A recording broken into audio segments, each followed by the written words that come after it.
তো সেই ক্ষেত্রে প্রথমেই আমাদেরকে যেতে হবে ফাইল মেনুতে। ফাইল মেনুতে গিয়ে আপনারা ক্লিক করবেন অপশনে।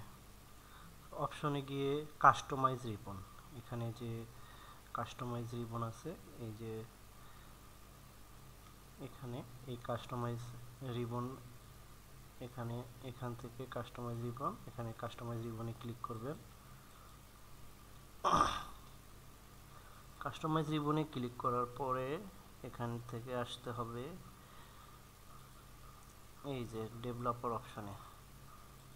এখানে এই ডেভেলপার অপশনে ক্লিক করে ওকে করতে হবে। ওকে করলে আমাদের এই যে ডেভেলপার অপশনটা চলে আসছে।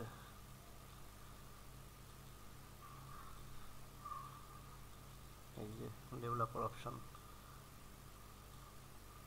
ধন্যবাদ সকলকে।